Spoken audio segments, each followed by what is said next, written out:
विघ्नहर्ता श्री गणेश, श्री गणेश, श्री गणेश।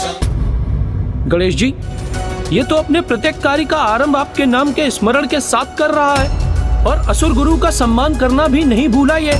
अर्थात सभी अच्छे कर्म कर ये धर्मपरायण अधिक और असुर कम प्रतीत हो रहा है। ये असुर उनमें से है जो अपने कपट भरे प्रयोजन को पूर्ण करने हेतु मधुर वचनों से सभी को भ्रमित कर देते हैं और फिर अचानक अपना कुटिल सत्य उजागर करते हैं।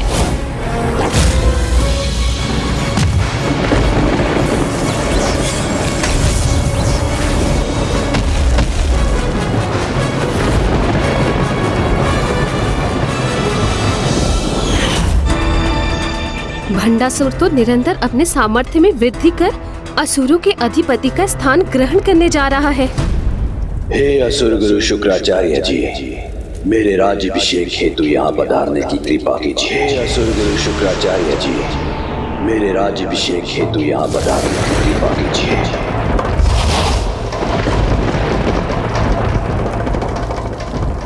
प्रणाम असुर गुरु शुक्राचार्य जी।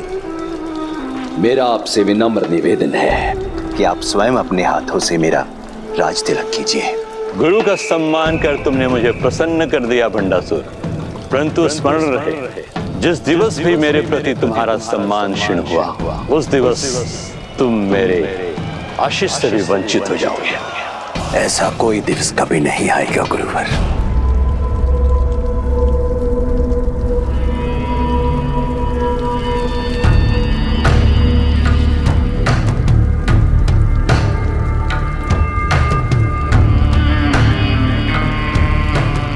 ज्येष्ठ भ्राता, बिना प्रजा की उपस्थिति में आपके राजा होने का भला क्या अर्थ है? इसीलिए आपका राज्य अभिषेक समस्त असुर वंश के समक्ष होना चाहिए। देवी धुम्नी ने सर्वथा उचित कहा। मैं अभी उन्हें प्रस्तुत होने का आदेश देता हूं। असुरवंश, असुरवंश, असुरवंश। प्रणाम गुरुदेव। दैत्यवंश। प्रणाम गुरुदेव। दानववंश। प्रणाम गुरुदेव। राक्षसवंश। प्रणाम गुरुदेव।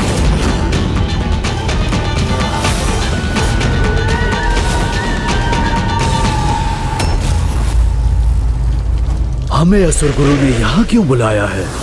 हमारे नवीन उद्धारक और महानायक भंडासुर जी के राज्याभिषेक हेतु उनकी इस राज्य सभा में आप सभी लोगों का स्वागत। हे महान असुर गुरु शुक्राचार्य जी, इससे पूर्व कि आप मेरा राज तिलक करें और असुर वंशों के नायक मुझे अपना महानायक स्वीकार करें, मैं प्रभु श्री गणेश और महादेव का आशीष प्राप्त करना चाहता हूँ। उचित है।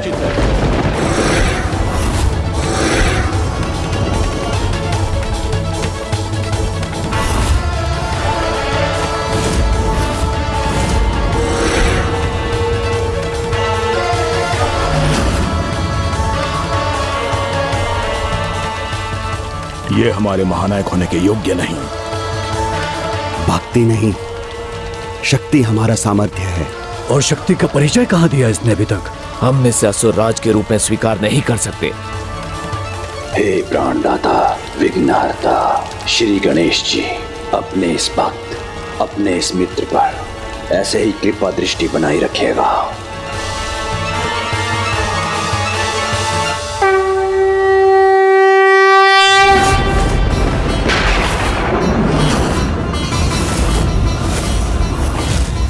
उचित नहीं हो रहा है ये। गणेश को विवश कर उससे आशीष प्राप्त कर लिया इस दुष्ट ने। अपनी चतुराई से, पाखंड से असुरों के कार्यों में विघ्नकर्ता को विघ्नहर्ता बना रहा है भंडासुर। हे शक्तिदाता प्रभु महादेव, मुझे असुर सम्राट का सिंहासन ग्रहण करने के पूर्व आशीर्वाद दीजिए।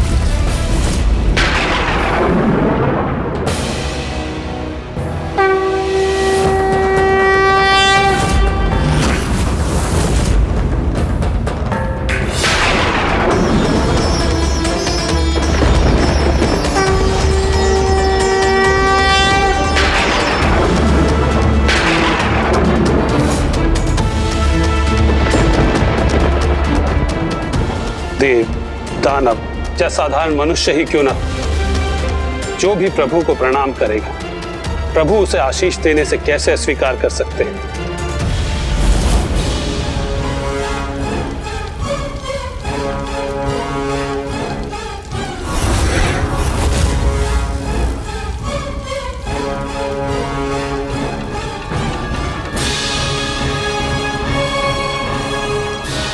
हे असुर गुरु, अत्यंत शक्तिशाली साम्राज्य के विस्तार में आपका मार्गदर्शन मुझे सदैव प्राप्त हो।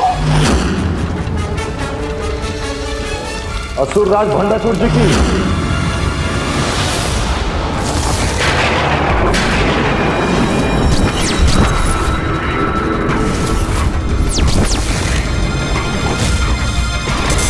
मैं क्रोध हूं। महानतम भंडासुर का ऐसा अपमान उचित नहीं। इन्होंने जय जयकार नहीं की तुम्हारी। असुर गुरु होने के नाते मैंने भंडासुर का राज तिलक किया है। अब वो तुम सभी असुरों का महानायक है। गुरुदेव, मैं आपका सम्मान करता हूँ, किंतु मैं इस समय भंडासुर को असुरों के महानायक के रूप में स्वीकार नहीं करता हूँ, क्योंकि ये इस योग्य है ही नहीं। मुझे भी स्वीकार नहीं है महागुरु।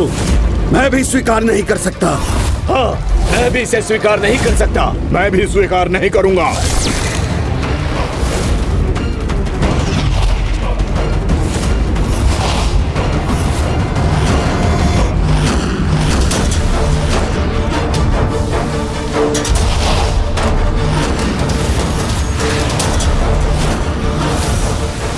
नहीं बहन दुमिनी, ये उचित नहीं।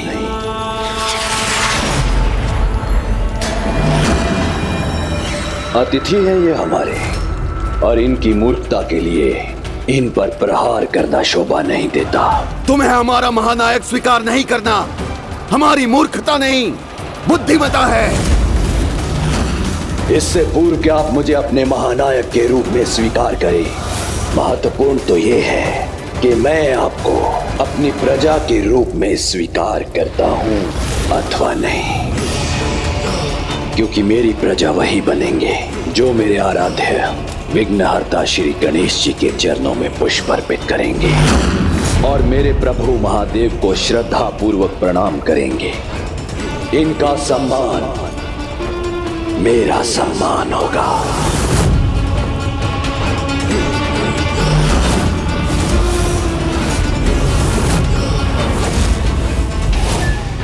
ये भंडासुर तो असुरों के सर्वथा विपरीत आचरण कर रहा है। अर्थात जब इसका सत्य हमारे समक्ष आएगा तो वो अत्यंत भयंकर होगा। ये क्या हो गया आप सभी लोगों को? आप इस प्रकार असुर राज का अपमान क्यों कर रहे हैं?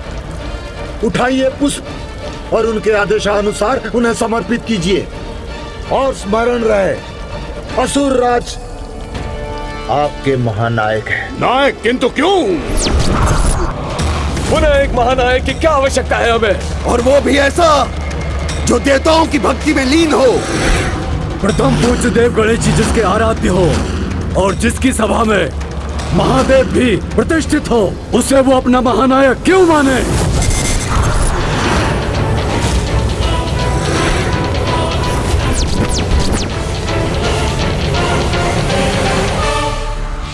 उचित कह रहे हैं ये। अपने बल का प्रमाण अभी कहां प्रस्तुत किया है मैंने। अपने अपार सामर्थ्य से मैं क्या करने में सक्षम हूं, सर्वप्रथम इसका उदाहरण प्रस्तुत करना ही होगा मुझे।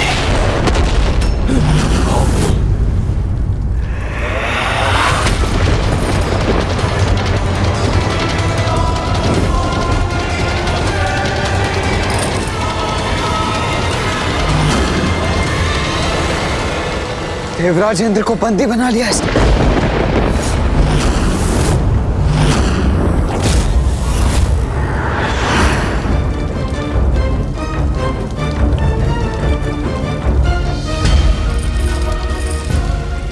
देवराज इंद्र इस अवस्था में? और ये रहा देवराज का स्वर्ग जिसमें बंदी है उनके अन्य देवता।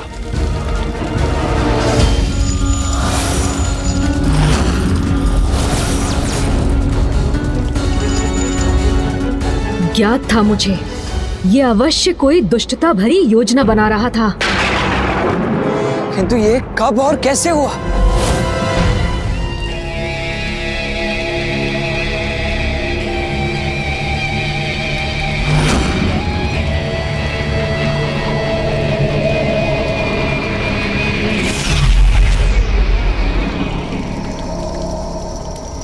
राज्याभिषेक के उपलक्ष्य पर ये उपहार स्वीकार कीजिए पिताश्री।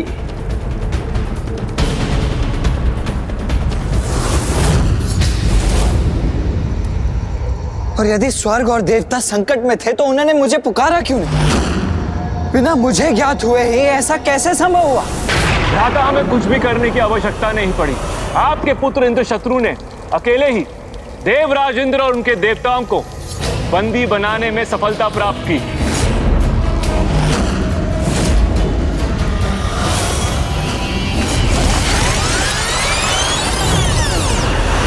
इस अंतराल में तुम वही कार्य करो जिससे मेरी प्रतिष्ठा और राजसभा की शोभा में वृद्धि हो।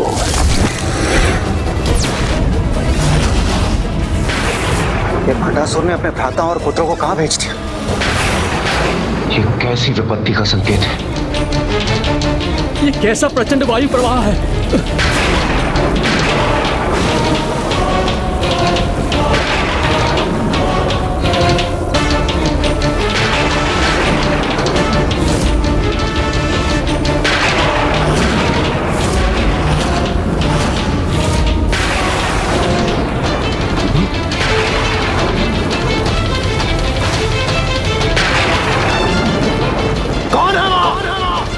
यदि इतना साहस है तो आओ मेरे समक्ष।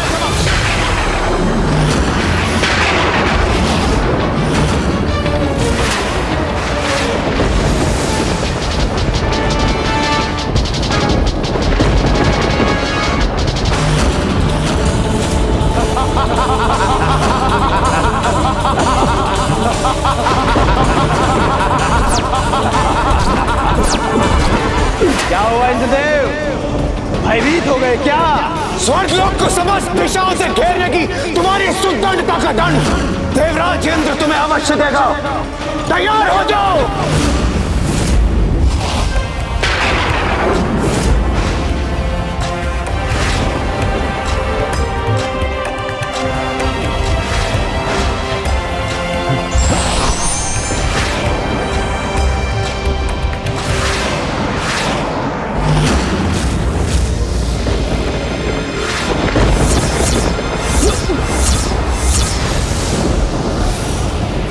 हम इस ऊर्जा चक्र के बाहर जाने में अक्षम क्यों हो रहे हैं? इन दूतों ने तो हमें अपनी ऊर्जा से बांध दिया है।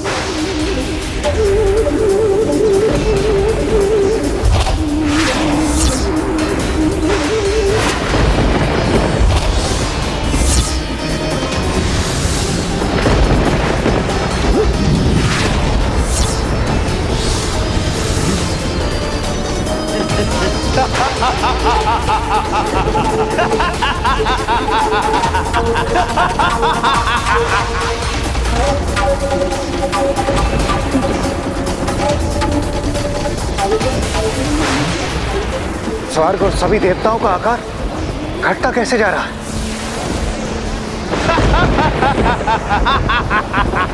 मैं तुम्हें देवताओं और स्वर्ग के साथ ऐसा कदापि नहीं करने दूंगा। नहीं देवराज इंद्र, मेरी मायावी शक्तियों के समक्ष तुम नहीं टिक सकते।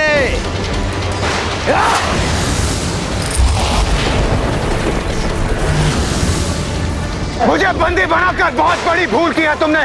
मुक्त करो मुझे। नहीं देवराज इंद्र, मैं आपको मुक्त करने की भूल नहीं कर सकता। स्वयं की और स्वर्ग की रक्षा हेतु अब आप कुछ नहीं कर पाएंगे।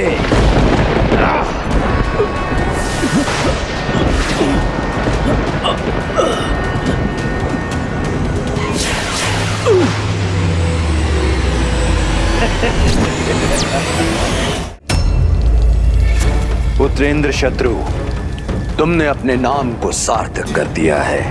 अब हमारा कोई भी शत्रु बनने का साहस नहीं करेगा। मेरा सामर्थ्य ज्ञात हो गया होगा सभी को, अथवा कोई अन्य उदाहरण प्रस्तुत करूं?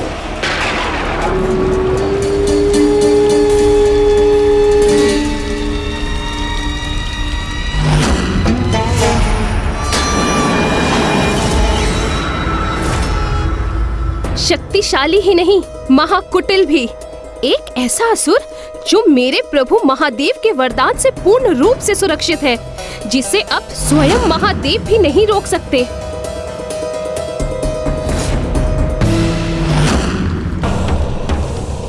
मेरे समक्ष नहीं, मेरे प्रभु गणेश जी और महादेव जी के समक्ष झुककर उन्हें पुष्प अर्पित कीजिए, तभी आप सबकी मेरी प्रजा में गणना होगी।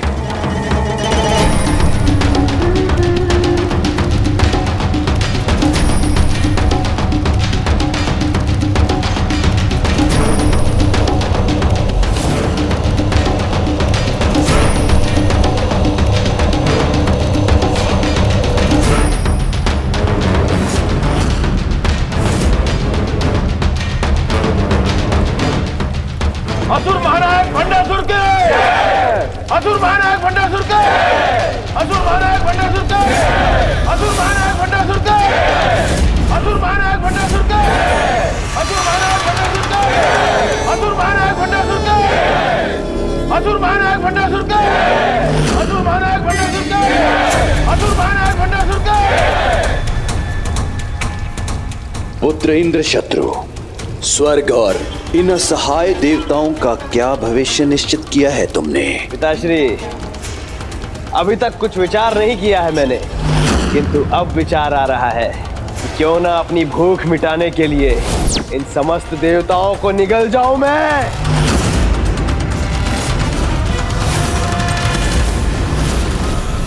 नहीं, नहीं, नहीं तो आप ही बताइए इंद्रदेव कि क्या भाग्य निर्धारित करूं इनका। मेरा एक अनुरोध स्वीकार करो भंडासुर। स्वर्ग और अन्य सभी देवताओं को मुक्त कर दो, मुक्त कर दो उन्हें। कर दूंगा, अवश्य कर दूंगा, किंतु तब जब आप मेरी अधीनता स्वीकार करेंगे इंद्रदेव।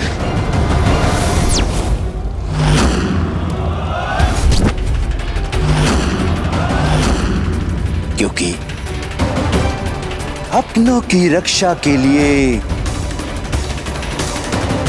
इतना तो चलता है, इतना तो चलता है। मुझे स्वीकार है, मुझे स्वीकार है, मुझे स्वीकार है।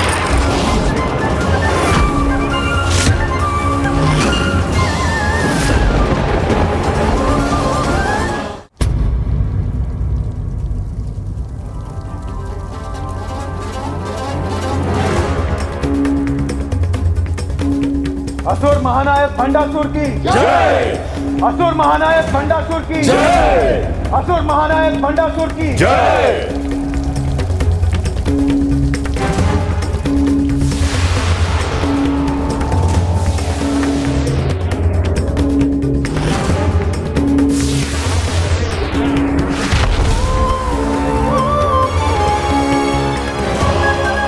हम देवता इतने दुर्बल हो गए हैं आज कि हमें मुक्त कराने हेतु देवराज इंद्र भंडासुर की अधीनता को स्वीकार करने में विवश हो गए, और इस घेरे में अपने ही स्वर्गलोक में हम बंदी हो गए। हमें अभी भी हमारी दुर्बलता का स्मरण करा रहा है। आप स्वयं देख लीजिए स्वामी, कितनी असीम शक्ति प्रदान की है अपने भंडासुर को।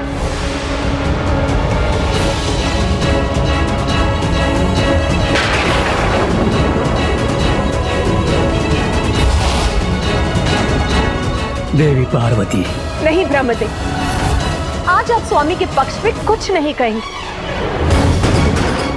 आप और स्वामी समय समय इन असुरों को वरदान प्रदान करते हैं, जिनसे उनको असीम शक्ति मिलती है और जिसका भीषण परिणाम समस्त जगत को भुगतना पड़ता है। किंतु बहन पार्वती। नहीं भ्राता नारायण, आज आपके शब्द भी मुझे शांत नहीं कर सकेंगे। स्वामी और ब्रह्मदेव असुरों को निरंकुश बनाते हैं, जिसके कारण हमें अवतार लेकर सृष्टि को इनके दुष्कर्मों से मुक्त कराना होता है।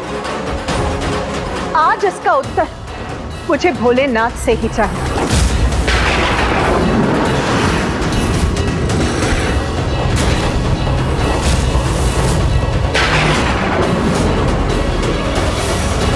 स्वयं देख लीजिए स्वामी, कितनी असीम शक्ति प्रदान की है अपने भंडासुर को। देवी पार्वती। नहीं ब्रह्मदेव, आज आप स्वामी के पक्ष में कुछ नहीं कहेंगे। आप और स्वामी समय समय इन असुरों को वरदान प्रदान करते हैं, जिसके कारण हमें अवतार लेकर सृष्टि को इनके दुष्कर्मों से मुक्त कराना होता है। आज इसका उत्तर मुझे भोलेनाथ से ही चाहिए। शांत हो जाइए प्रिय।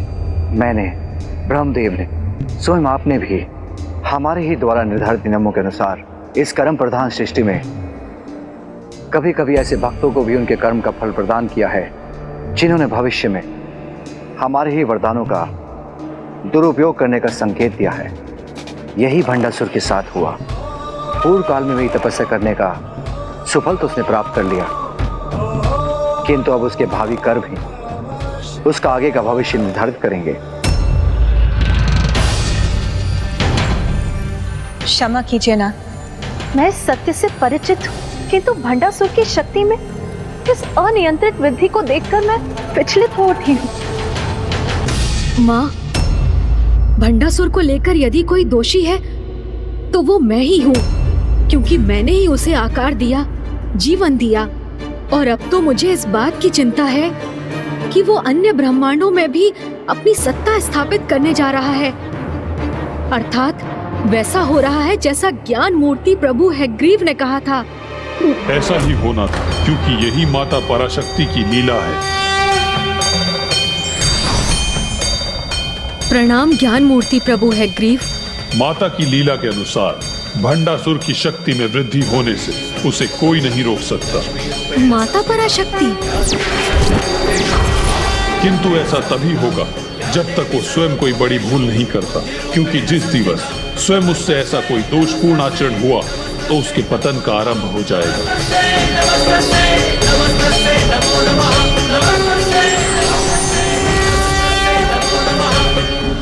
प्रभु, अब हमें आज्ञा दीजिए।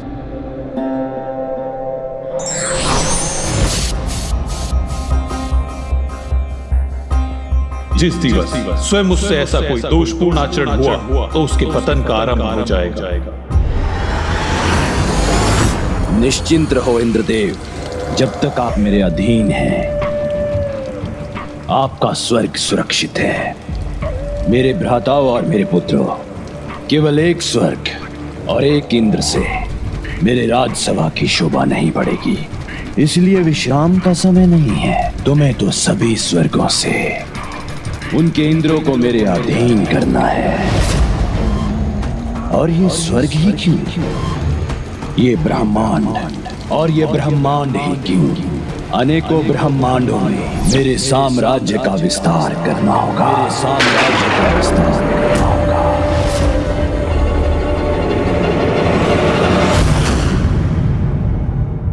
ब्रह्मांडों पर विजय प्राप्ति हेतु हमारी पताका के साथ 2 भयंकर दैत्य को भेजो, जो भी उसे रोककर हमारी अधीनता अस्वीकार करे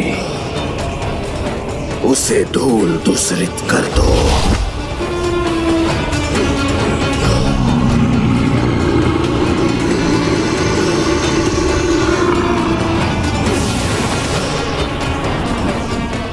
इन ब्रह्मांडों के त्रिदेव, यहाँ तक कि महादेव ही मेरे दैत्य को रोके तो उनसे भी युद्ध करना।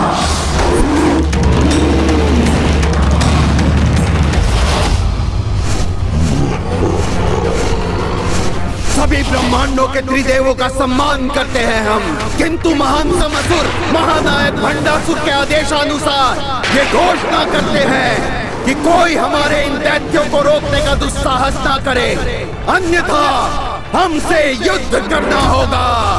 किंतु ज्ञात रहे, जिन्हें भी हमारी अधीनता स्वीकार है वो अपने अपने ब्रह्मांडों के इंद्रदेव को असुर महानायक भंडासुर जी के समक्ष प्रस्तुत होने के लिए भेज दे।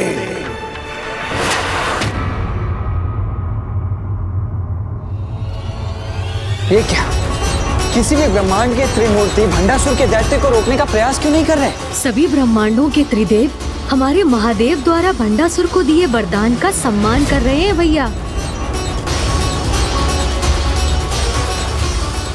किसी भी ब्रह्मांड में किसी ने भी हमारे असुरों को रोकने का प्रयास नहीं किया।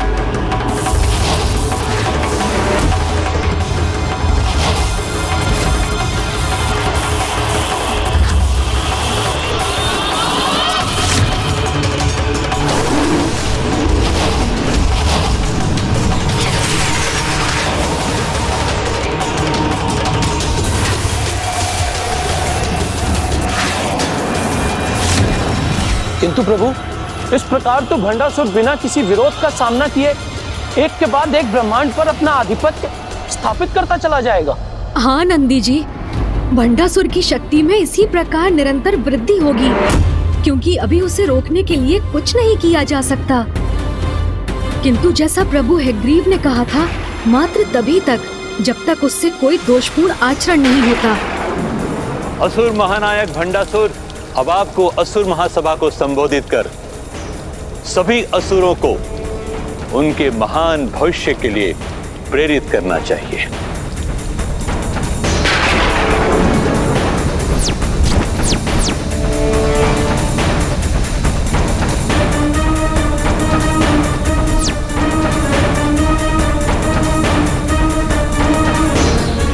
रुकिए,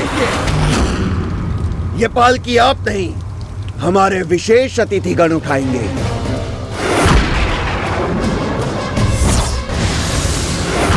भ्राताश्री, ये भिन्न भिन्न ब्रह्मांडों के इंद्रदेव आज से आपके अधीन है और अब से यही इंद्रदेव आपका भार वहन करेंगे। ये जो भी हो रहा है सर्वथा अनुचित है, और हम आपके लिए प्रत्येक विजित ब्रह्मांड का एक प्रतीक भी लेकर आए हैं।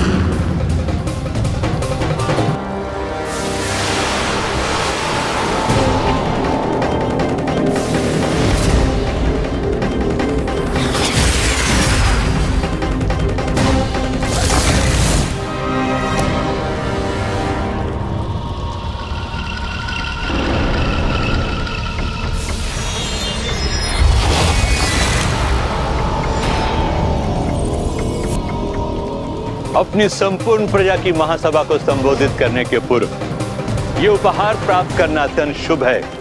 असुर महानायक,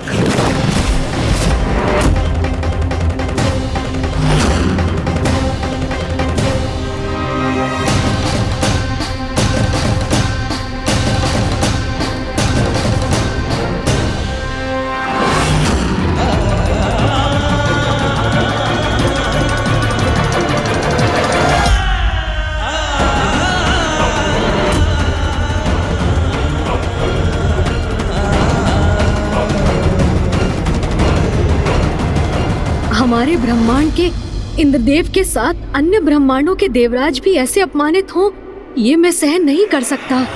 तुम चिंता मत करो अनुज गणेश, शीघ्र ही इससे कोई भूल अवश्य होगी, क्योंकि इतनी अपार शक्ति से तो किसी की भी सद्बुद्धि दुर्बुद्धि में परिवर्तित हो सकती है। फिर ये भंडासुर जैसा दुष्ट तो अवश्य ही कोई ऐसी आरंभिक भूल करेगा जिसके पश्चात ये अनेकों भूल करने पर विवश होकर अपने पतन की ओर अग्रसर अवश्य होगा।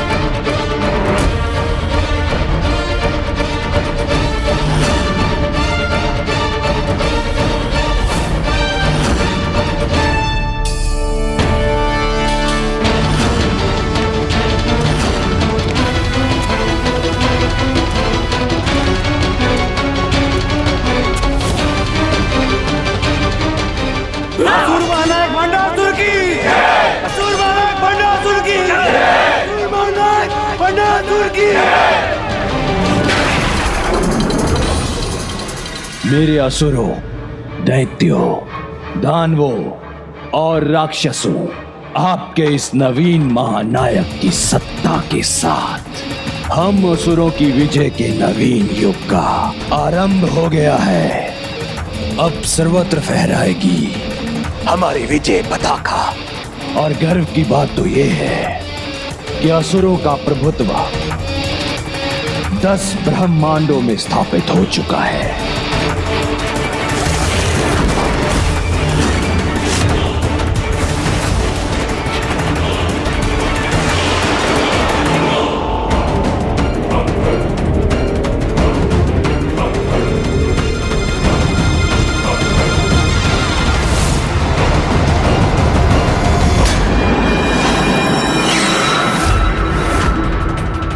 असुर महानायक भंडासुर जी की, असुर महानायक भंडासुर जी की, असुर महानायक भंडासुर जी की। ये तो मात्र भी एक आरंभ है। अपने पुत्रों और अपने भ्राताओं के साथ सभी शेष ब्रह्मांडों पर विजय प्राप्त करूंगा मैं। इसलिए आप सभी तो बस धन, काम, क्रीड़ा और मदिरा का आनंद लीजिए, क्योंकि मेरे राज्य में किसी पर कोई बंधन नहीं। पूजा पाठ व्यर्थ है, त्यागिए इसे। धर्म एक बेड़ी है, छिन्न भिन्न कर दीजिए इसे और आनंद में मग्न हो जाइए।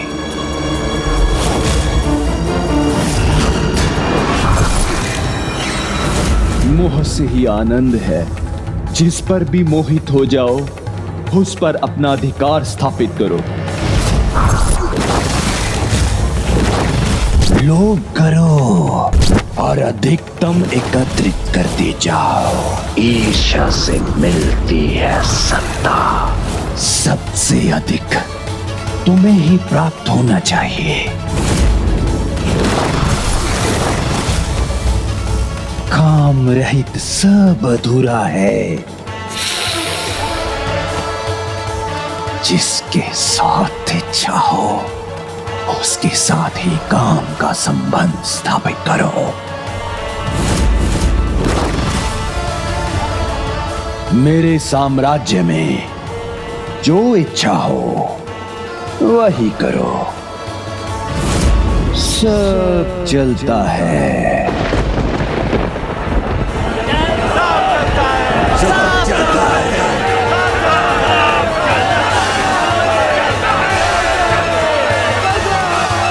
यहाँ मेरा कार्य संपन्न हुआ।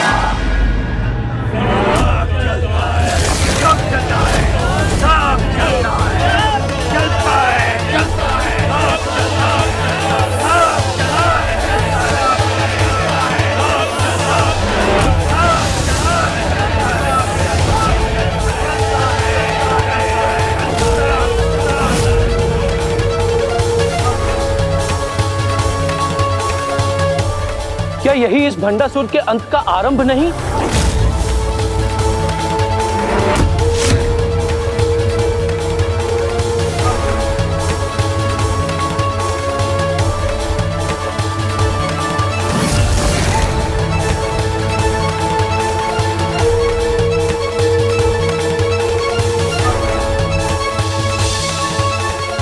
प्रणाम विघ्नहर्ता श्री गणेश जी।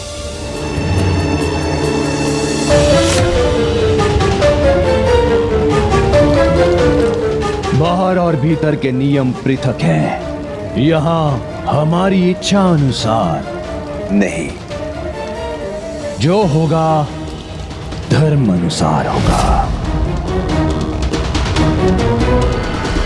वहां बाहर अपनी प्रजा को सब कुछ चलता है कि सीख देकर आया है, और यहाँ भीतर उसके विपरीत आचरण कर रहा है ये दुष्ट। यहाँ कोई भी दोषपूर्ण व्यवहार, अधर्म, पाप कदापि स्वीकार नहीं करूंगा मैं। और मेरे भवन में निरंतर अनुष्ठान का होना अनिवार्य है।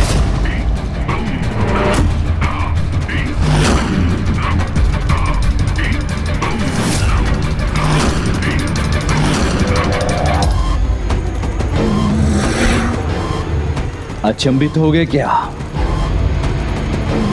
किंतु सत्य तो यही है, धर्म, पूजा पाठ बेड़ियां नहीं, वो पुष्प हैं जो आपके भविष्य का मार्ग सुगम बनाते हैं। आज से हर दिवस 24 घंटे 1,00,000 कुंडीय यज्ञ होगा।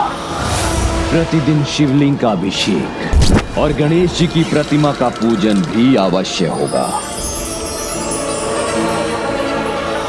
और पूजा पाठ ही पर्याप्त नहीं, उनका उचित फल तो तभी प्राप्त होगा यदि उनके साथ सभी 16 संस्कारों का भी पालन होगा। बाहर सब चलता है और घर के भीतर इतनी धर्मपरायणता। हाँ भैया, जिससे बाहर आसुरी प्रवृत्ति का विस्तार हो, विनाश हो, और यहाँ भीतर ये दुष्ट असुर परिवार और भी सुरक्षित और शक्तिशाली बनकर अपने कुटिल प्रयोजन को आगे ले जा सके। प्रथम संस्कार, गृह में सदा तांबुल अथवा पान का सेवन हो, और विशेषकर गृह की स्त्रियां ऐसा अवश्य करें, क्योंकि तांबूल के प्रयोग से गृह में सदा श्री और सौभाग्य का वास होता है। और दूसरा संस्कार, शौच के उपरांत चरण धोए बिना कोई भी गृह में प्रवेश या पूजा पाठ नहीं करेगा, क्योंकि शौच के उपरांत चरण न धोने से कलयुग का प्रभाव होने पर दुर्दिन का आरंभ होता है। तीसरा संस्कार, गीले चरण लेकर कभी निंद्रा हेतु शैया पर नहीं जाना, क्योंकि इससे कुविचारों को प्रोत्साहन और दरिद्रता को आमंत्रण प्राप्त होता है। और चौथा संस्कार, निर्जन स्थान पर कभी अकेले निंद्रा नहीं करना। इस संस्कार के पालन से शत्रुघात का भय क्षीण होता है।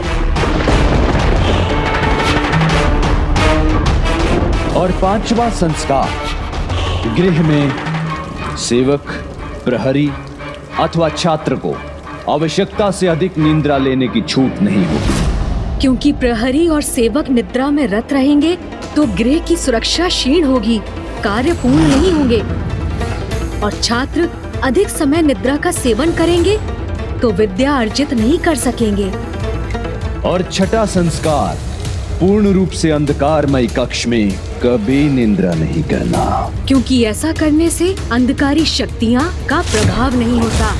और सातवां संस्कार, कभी भी शमशान भूमि में निद्रा नहीं करना, क्योंकि शमशान में निद्रा करने से व्यक्ति स्वयं को नकारात्मक ऊर्जाओं से प्रभावित होने का अवसर प्रदान करता है।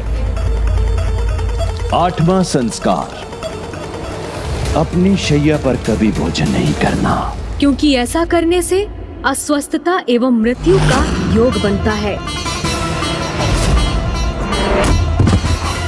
नौवां संस्कार, कभी निर्वस्त्र निद्रा नहीं करना, क्योंकि निर्वस्त्र निद्रा करना महादेव का अपमान है। 10वां संस्कार, भोजन के उपरांत अपना मुख स्वच्छ करना आवश्यक है। ऐसा करने से अस्वस्थता उत्पन्न करने वाले कीटाणु और जीवाणु शरीर में प्रवेश नहीं कर पाते। और 11वां संस्कार, उत्तर दिशा में शीश कर कभी निद्रा नहीं करना, क्योंकि ऐसा करने से चरण दक्षिण दिशा में हो जाते हैं। जो दक्षिण में वास करने वाले हमारे पूर्वजों एवं काल भैरव जी का अपमान है। जिनके कोप का परिणाम मृत्यु नहीं हुआ तो मानसिक संतुलन खोना तो अवश्य होता है। और 12वां संस्कार, अपना शीश कभी भी पश्चिम दिशा में रखकर निद्रा नहीं करना, क्योंकि पश्चिम दिशा में शीश रखकर निद्रा करने से चिंताओं में वृद्धि होती है। और 13वां संस्कार, छात्र पूर्व दिशा में ही शीश रखकर निद्रा करें, क्योंकि पूर्व में शीश रखकर निद्रा करने वालों को ज्ञान और विद्या सहज प्राप्त हो जाते हैं। और 14वां संस्कार, छात्रों के अतिरिक्त अन्य सभी दक्षिण में ही शीश रखकर निद्रा करें, क्योंकि दक्षिण में शीश कर निद्रा करने वालों को धन, विद्या, यश, स्वास्थ्य, दीर्घायु सभी प्राप्त हो जाते हैं। 15वां संस्कार, निद्रा करते समय कम से कम 1 प्रहर सर्वप्रथम दाहिनी ओर मुख कर निद्रा अवश्य करें, क्योंकि ऐसा करने से गहरी निद्रा का सुख प्राप्त होता है और गहरी निद्रा प्राप्त करने वाला सदा सुखी रहता है।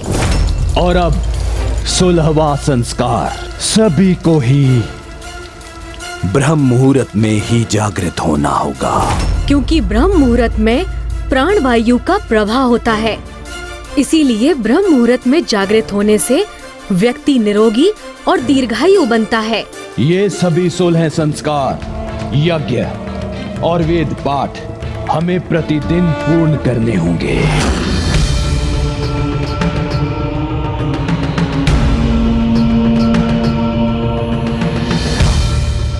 मुझे इसे धर्म पथ से भटकाने के लिए कोई उपाय तो सोचना ही होगा।